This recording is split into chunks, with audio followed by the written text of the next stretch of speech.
We read 9 books this month.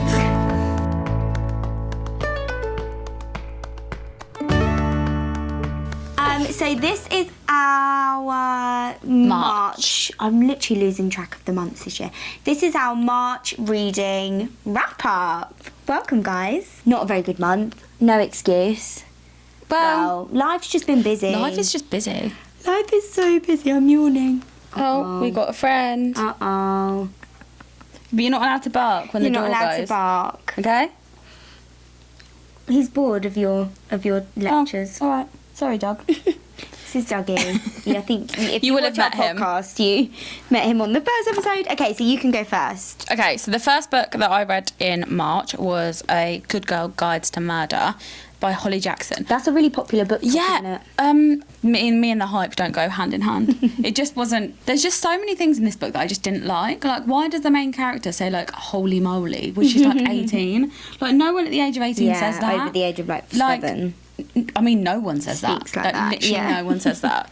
So it just fell a bit like flat. It wasn't like thrillery. What I've established is I think people who don't read thrillers find all the thrillers that I don't like really, really good. Like everyone rates this a 5 stars, so you must not read thrillers. Yeah. If you rate this a 5 star, you don't read thrillers. Yeah, and like maybe like it's like a more of a like toned down thriller. Yeah, like it's not like scary thriller. Well, it doesn't keep you on edge. Dougie will not be reading it. Sorry. Will you? Will you? So that was the first book. I think I gave it 3 stars. Or it might have been 2. I think I am going to keep it in my TBR just in case, because I'm a bit of a thriller wimp, as we all know. The first book that I read this month was called Get a Life. Get a Life, Chloe Brown, by Talia Hibbert. I actually thought it was by Chloe Brown. And then I was like, oh, it's called Get a Life, Chloe Brown. So she is a girl called Chloe, has a near-death accident and basically decides that she needs to get a life. So she comes up with a list of all these things she wants to do, like ride a motorcycle, go and get drunk or whatever. And then there's a guy who is basically the maintenance man at her building who they kind of have a little on-off thing. And it's really good. Do you know what? I feel like, I could see myself on the beach with this. It's just a good nice beach read.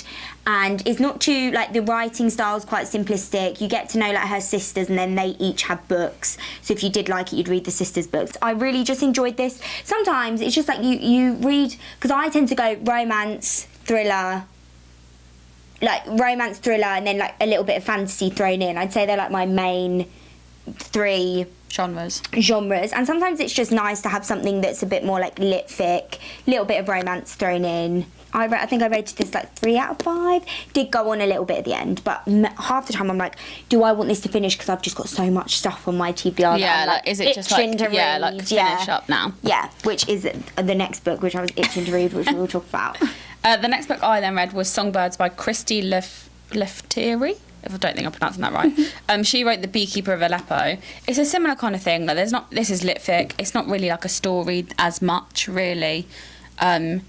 Basically, one of the nannies in this village in Cyprus goes missing, and basically that's the entire story. They're trying to figure out where she goes. 66 books?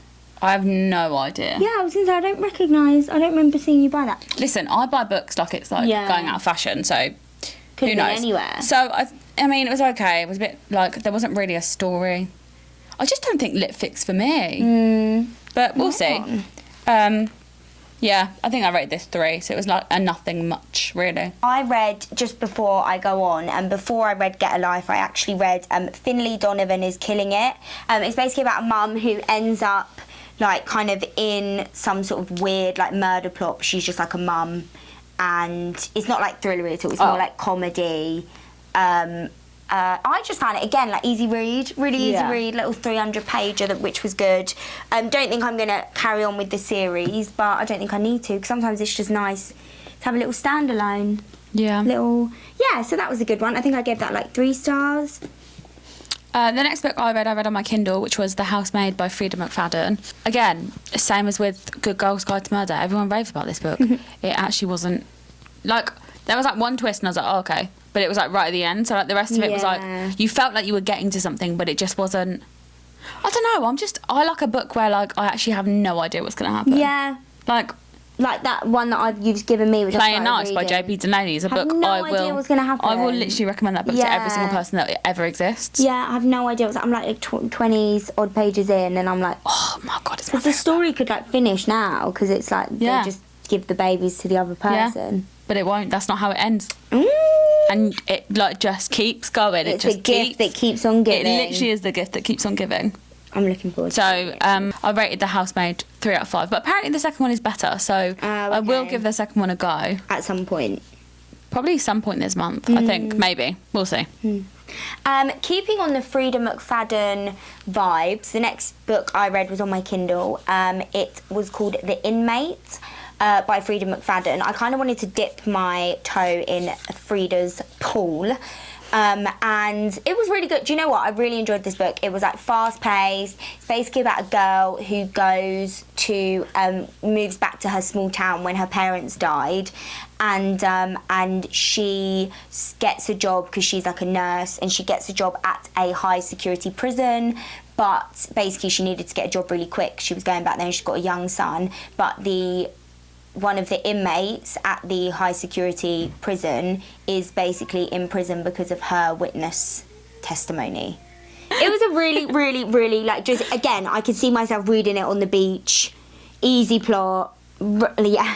I mean, Lovely beach read. So that was The Inmate. Thoroughly enjoyed. I think I gave it like 3.5 stars, maybe 4. we're like fully in holiday mode. Literally, the sun's I come out today, and we're know. like, oh my god, Beach read. Then the last book. Well, I actually didn't finish it in March, but it literally took up the rest of my entire month of reading.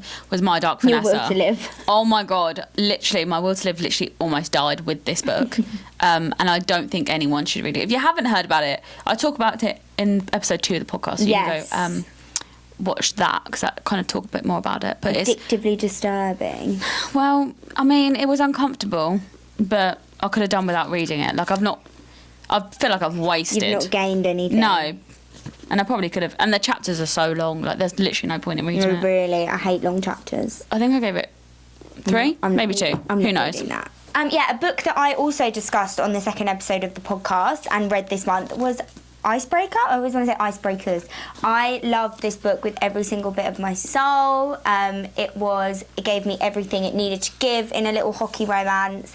And Nathan Hawkins is the book boyfriend of all book boyfriends. This book talk book was worth it, 100%. I think I gave it 5 stars.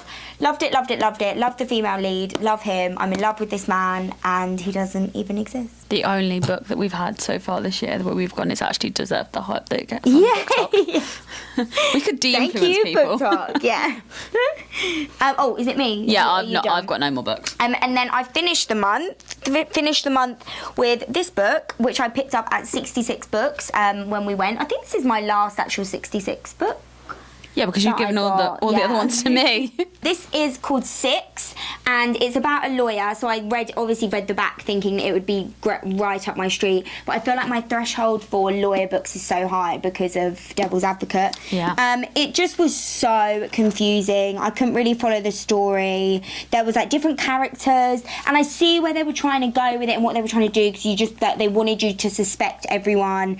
But I was just so lost at times. And then when I started to, which will be in next month's review, I started to read the Inheritance Games. I thought, oh no, I hope this isn't like another one where there's too many characters and it's really hard to follow. But it wasn't. So I feel like if you do it and you do it right, then it's fine. But this one was like just too...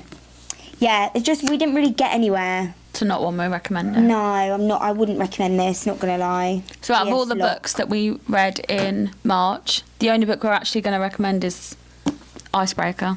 The only book that is worth the hype. Slice won't read this though. No. I think it's too far for me. I think it's too far for me. Rude. She won't read it, but honestly, it's fantastic. So this is my book of the month.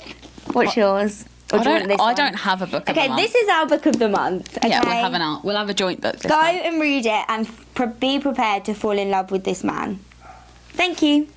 See you next time. Bye.